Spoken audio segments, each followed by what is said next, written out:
السلام علیکم ورحمۃ اللہ وبرکاتہ۔ وعلیکم السلام۔ محترم عاقل صاحب، امید ہے آپ خیریت سے ہوں گے۔ میرا نام ٹھیک۔ محمد سلیم ہے، میں کراچی سے ہوں۔ مجھے یہ معلوم کرنا ہے درود شریف کی فضیلت کے حوالے سے، جو ایک حدیث ہے حضرت ابی بن کعب کی کہ آپ صلی اللہ علیہ وسلم نے کہا کہ مزید بڑھاؤ مزید بڑھاؤ۔ تو اس حوالے سے جو میں نے سنی ہے وہ حدیث، تو انہوں نے کہا کہ اگر میں سارا وقت ہی درود شریف پڑھتا رہوں تو پھر آپ صلی اللہ علیہ وسلم نے کہا کہ تمہارے سارے گناہ معاف ہو جائیں گے۔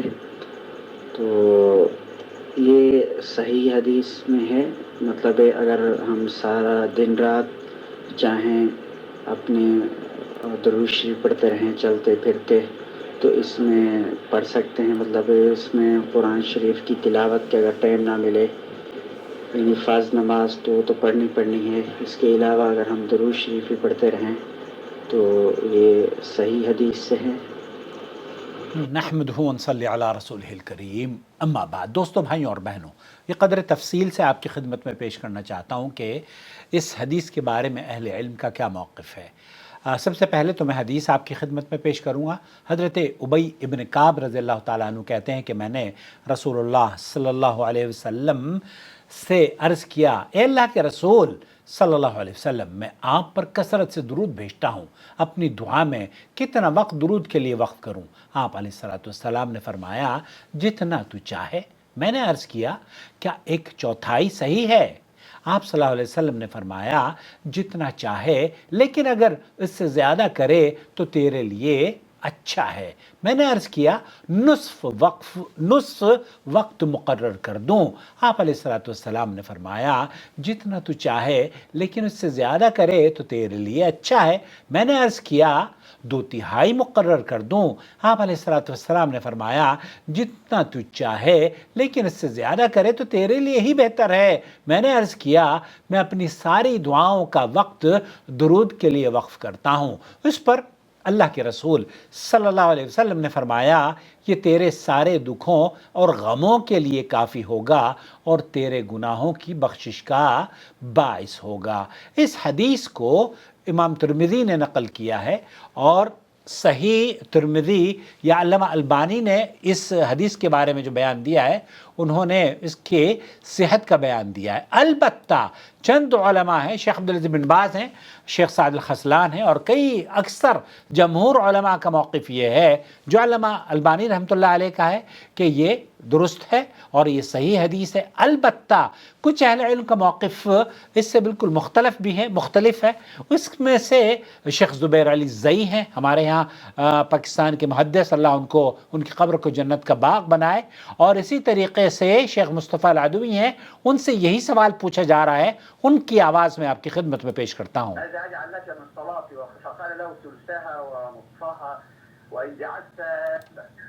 اسی حدیث کو پیش کیا جا رہا ہے اور پوچھنے کی کوشش کی جا رہی ہے۔ اس کی صحت کے بارے میں جاننا چاہتا ہوں اور اس کے معنی کو بھی سمجھنا چاہتا ہوں۔ الحمدللہ والصلاة والسلام على رسول اللہ بعد، اما هذا الحديث فمن طریق راو يقال له، اس حدیث میں ایک راوی ہے عبداللہ ابن محمد ابن عقیل، عبداللہ ابن محمد ابن عقیل اس کا نام ہے، وهذا الراوی مختلف فيه، اس راوی کے بارے میں اہل علم کا اختلاف ہے۔ فمن العلماء من يحسن حدیثا، بہت سے علماء ہیں، جیسے کہ آپ نے سماعت فرمایا، شیخ عبدالعزیز بن باز ہیں، شیخ علامہ البانی رحمۃ اللہ علیہ ہیں، اور جمہور علماء کا موقف اس کے لیے اس کی حدیثوں کو وہ حسن قرار دیتے ہیں، ومنهم من يضاعفه، اور بہت سے اہل علم کا موقف یہ ہے کہ یہ ضعیف روایتیں ہیں، ضعیف راوی ہے۔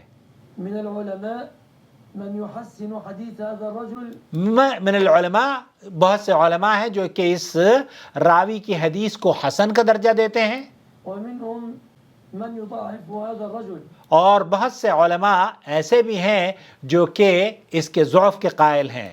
وأرى أن هذا الرجل، اور میری رائے میں شیخ مصطفیٰ العدوی ہیں، مصر کے بڑے عالم دین ہیں، سلفی عالم دین ہیں، لا يحسن حديثه، وہ ان کا موقف یہ ہے جو کہ شیخ زبیر علی زئی رحمۃ اللہ علیہ کا بھی تھا کہ ضعیف ہے اور اس کی ان حدیث کو حسن کا درجہ نہیں دیتے ہیں. إلا أنه تجوز متجوز وقال بأنه فضائل الأعمال فلا بأس.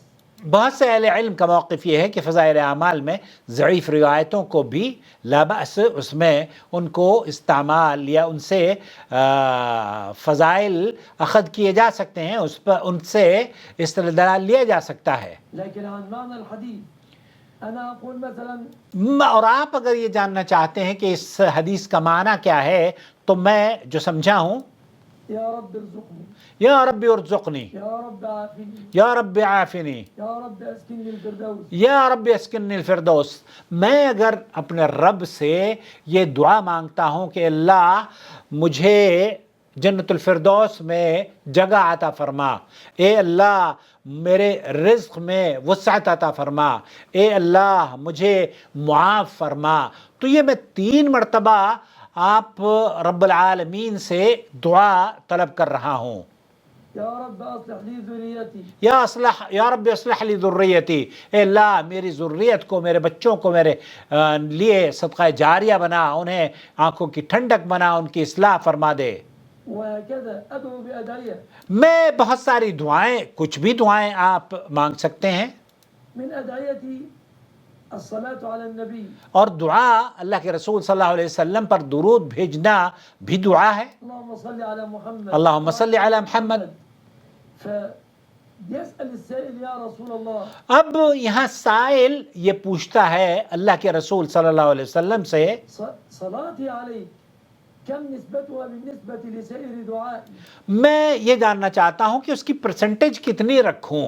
میں جب دعا مانگتا ہوں اپنی، چونکہ ابی ابن کعب کے بارے میں مشہور ہے کہ آپ نے ایک تعین کیا ہوا تھا، وہ دعائیں بہت کثرت سے اپنے رب سے مانگا کرتے تھے.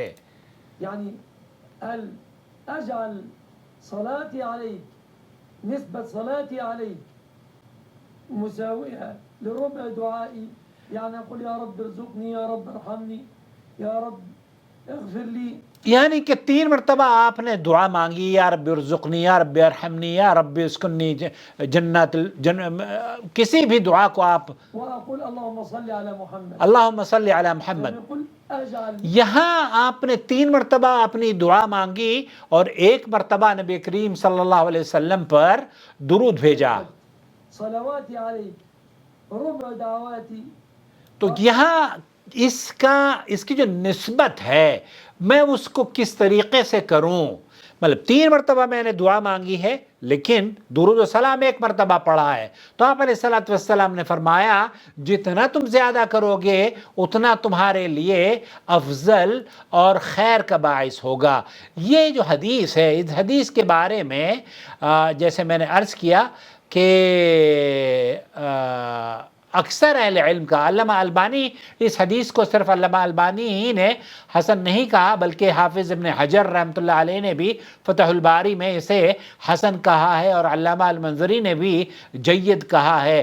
اور وفی تحفۃ الاحوذی واخرجہ احمد والحاکم الصحاح وفی روایت الاحمد، اس کو اکثر محدثین نے صحیح کا درجہ دیا ہے. البتہ جو ہمارے یہاں محدث گزرے ہیں، جیسے کہ آپ نے شیخ مصطفیٰ کا بیان سماعت فرمایا، ان کی رائے میں ان کا جو موقف ہے وہ یہ کہ یہ حدیث صحت کے اعتبار سے ضعیف ہے.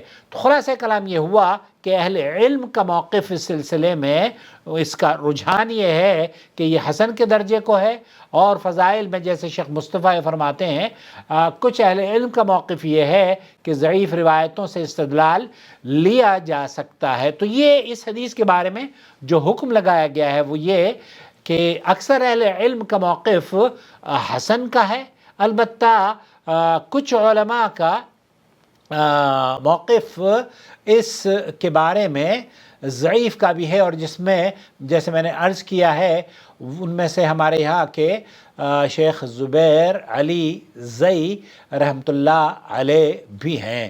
مجھے امید وضاحت ہو گئی ہوگی، والسلام علیکم، کیونکہ اس میں اصلاحی اور علمی مقالات جو حافظ زبیر زئی علی رحمۃ اللہ علیہ کے ہیں، انہوں نے اس کو نقل کیا ہے اور اس کے ضعف کو واضح کیا ہے۔ شاید آپ یہی جاننا چاہ رہے تھے۔ السلام علیکم ورحمۃ اللہ وبرکاتہ۔